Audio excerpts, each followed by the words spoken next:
کربلا ایک عظیم پیغام ہے انقلاب کا۔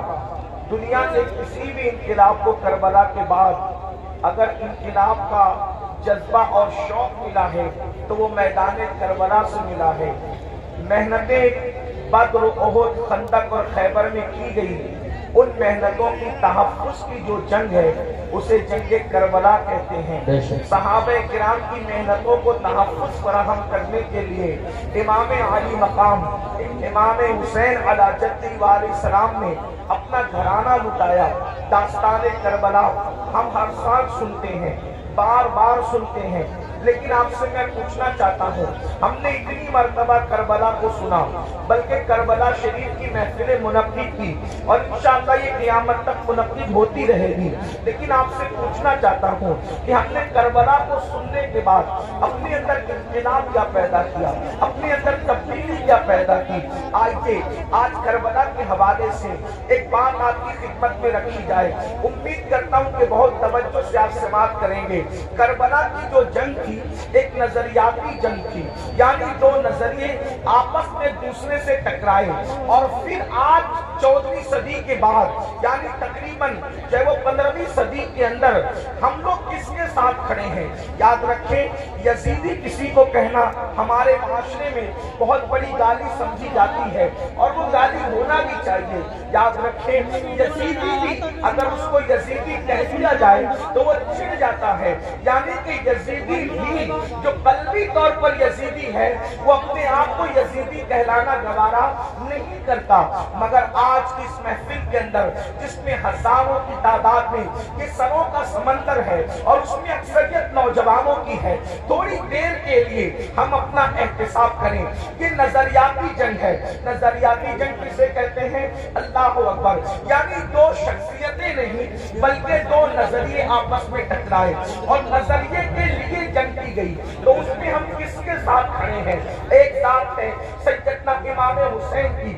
یہ بات بھی آپ سے کہہ دوں، حسین صرف چند فٹ کے کسی شخصیت کا نام نہیں ہے، حسین مکمل نظریے کا نام ہے۔ حسین جو ہے یہ مکمل فکر کا نام ہے۔ حسین پاک ایک مکمل انجمن کا نام ہے۔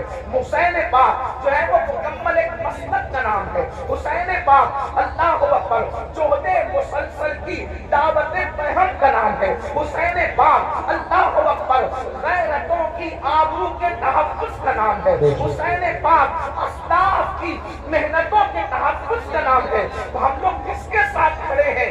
امام حسین کے ساتھ کھڑے ہیں، یا پھر یزید بھی چند فٹ کے کسی ایک انسان کا نام صرف نہیں ہے بلکہ یزید بھی ایک نظریے کا نام ہے۔ ہم کس کے ساتھ کھڑے ہیں؟ اللہ اکبر، جو لوگ یزیدی نظریے کے ساتھ کھڑے ہیں لاکھ اپنے آپ کو حسینی کہہ لیں، وہ حسینی ہو نہیں سکتے۔ اب یہ نظریات کیا ہیں؟ تھوڑی دیر میں تاریخ کے حوالے سے آپ کی خدمت میں پہلے یزید کا نظریہ پڑھتا ہوں اور اس کے بعد امام علی مقام کا نظریہ پڑھتا ہوں۔ میں نہیں کہوں گا کسی کو، آپ نہیں کہیں گے کسی کو کہ حسینی کون ہے، یزیدی کون ہے۔ اس محفل میں پہلی محرم کس مقدس شک کے اندر اپنے آپ میں ڈوب کر سوچنا، کس کے ساتھ کھڑے ہو؟ یزید کے ساتھ کھڑے ہو یا شہزادہ رسول کے ساتھ کھڑے ہو؟ میرے آقا صلی اللہ علیہ وسلم کے دیوانوں، آخر یزید سے امام علی مقام کو اختلاف کیوں ہے؟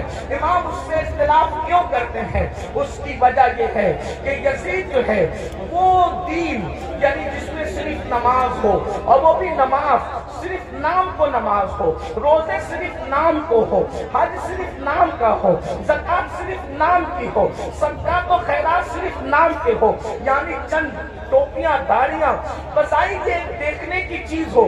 یزید جو ہے اس مذہب سے، اس دین سے بظاہر کوئی اختلاف نہیں کرتا تھا، وہ روح دین کو مٹانا چاہتا تھا، مذہب کی روح کو مٹانا چاہتا تھا، مذہب کی اصل کو مٹانا جاتا تھا۔ آپ کہیں گے مذہب کی اصل کیا ہے؟ نمبر ایک، سب سے پہلی مذہب کی اصل یہ ہے کہ رسول اللہ صلی اللہ علیہ وسلم سے محبت اپنی جان سے زیادہ کی جائے، اپنے مال سے زیادہ کی جائے، اپنے وطن سے زیادہ کی جائے۔ سب سے پہلی اساس مذہب کی یہ ہے۔ اقبال نے کہا تھا یہ فاقہ کش کہ موت سے ڈرتا نہیں ذرا، روح محمد اس کے بدن سے نکال دو، فکر عرب کو دے کے فرنگی تخیلات، اسلام کو حجاز و یمن سے نکال دو۔ وہ رسول اللہ کی عقیدتیں، وہ رسول اللہ کی محبتیں، وہ رسول اللہ کا پیار۔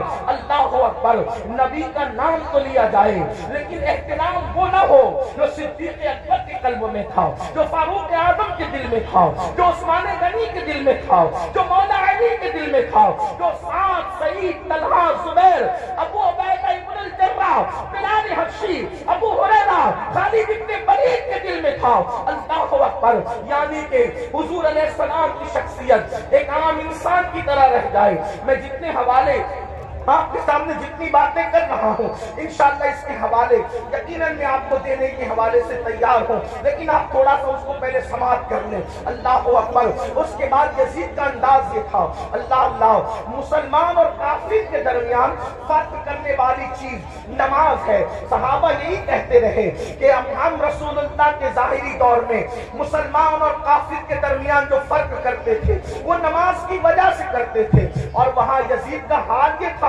اللہ اکبر، بعد میں آپ مروانی دور میں دیکھیں یزید کی فکر، اللہ اکبر، جمعہ کی نماز کا حال یہ تھا کہ جمعہ کا خطبہ اتنا طویل کرنے والے نے طویل کیا کہ عصر کا وقت بھی جانے لگا تو اللہ اکبر، اللہ اکبر، پھر کیا ہوا؟ حضرت سیدنا عبداللہ ابن عمر جیسی ہستیوں نے ٹوکا تو اللہ اکبر، کہنے والے نے کہا کہ میں یہ چاہتا ہوں کہ آپ کے گردن کا بوجھ جو آپ کے جسم پر ہے اس کو ختم کر دیا جائے۔ میرے آقا علیہ الصلوۃ والتسلیم کے پیارے دیوانوں، اسی طریقے سے آپ دیکھیں یعنی کہ دین بدلنا، دین کا نام لے کر دین بدلنا، وہ دین جس میں نماز نہ ہو یعنی روح نماز، وہ دین جس کے اندر اللہ اکبر نشے کی مکمل طور پر کوئی رکاوٹ نہ ہو بلکہ نشہ کیا جاتا ہو۔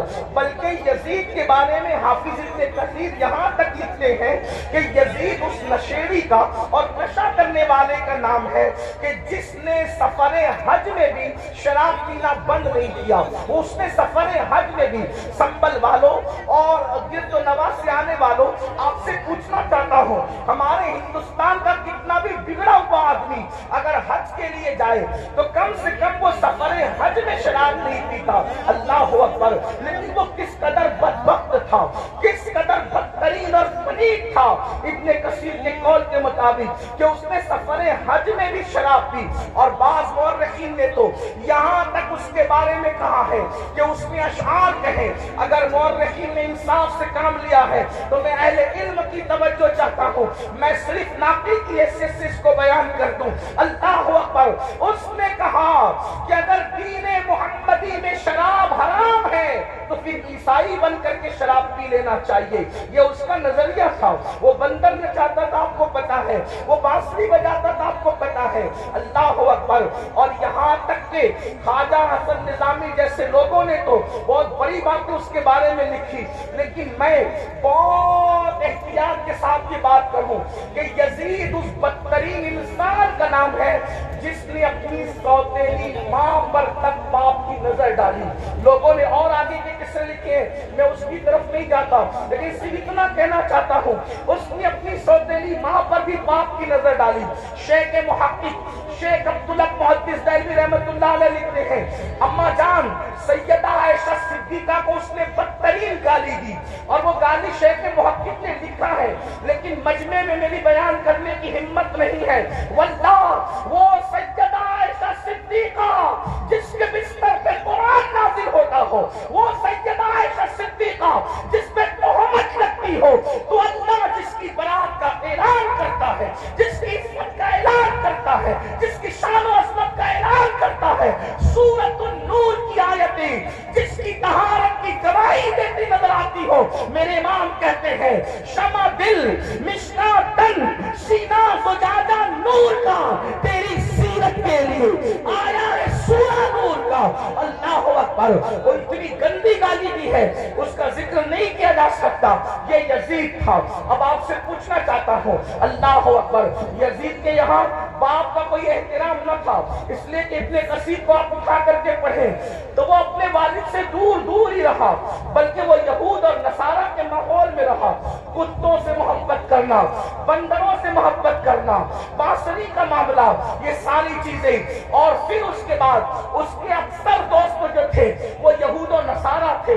میرے آقا علیہ السلام کے پیارے دیوانوں، اب ایسا شخص جو ہے وہ کرسی پر، وہ بھی کون سی کرسی، وہ بھی کون سا تخت، وہ بھی کون سی منزل، وہ بھی کون سا مقام، جس مقام پر افضل البشر بعد الانبیاء بالتحقیق صدیق اکبر بیٹھ چکے تھے، اس کرسی پہ وہ بیٹھ رہا تھا۔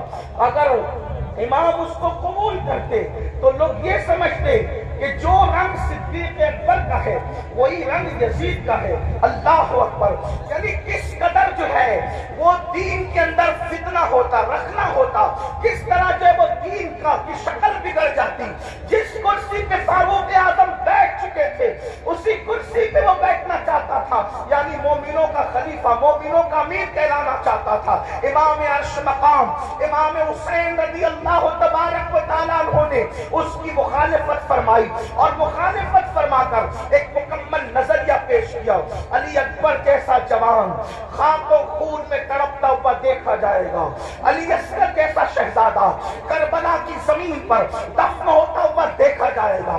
سکینہ کے چہرے پر تماچے لگتے ہیں، حسین اس کو برداشت کر لیں گے، بیویوں کے دوپٹے چھینتے ہیں، حسین پاک کو وہ برداشت ہو جائے گا، لیکن اللہ اکبر، اللہ کے دین کو بدلا جائے، خدا کے دین کے اندر جو روح ہے اس کو مردہ کرنے کی کوشش کی جائے، امام نے اس کو گوارا نہ فرمایا اور سب لٹایا جو آپ داستان کربلا میں سنتے ہیں۔ آپ سے پوچھنا چاہتا ہوں اب ہم کس کے ساتھ کھڑے ہیں؟ میں جلدی جلدی اپنی گفتگو کو آگے کی طرف لے جاؤں۔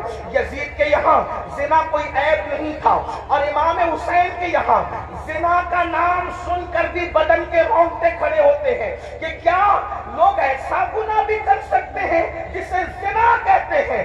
آپ سے پوچھنا چاہتا ہوں اگر آج کوئی زنا کے اڈے کی طرف جا رہا ہے اور اس کے ماتھے پر بل بھی نہیں ہے اور وہ بے حیائی اور بدی میں ڈوبا ہے تو آپ سے پوچھنا چاہتا ہوں وہ نظریاتی طور پر کس کے ساتھ کھڑا ہے؟ امام حسین کے ساتھ کھڑا ہے یا پھر یزید کے ساتھ کھڑا ہے؟ بڑی معذرت کے ساتھ اگر برا لگے تو معاف کرنا، کڑے پہننے کا نام حسینیت نہیں ہے، ڈورے ہاتھوں میں باندھنے کا نام حسینیت نہیں ہے، رنگ برنگی کپڑا پہننے کا نام حسینیت نہیں ہے، 10 دن کے محرمی بننے کا نام حسینیت نہیں ہے۔ حسینیت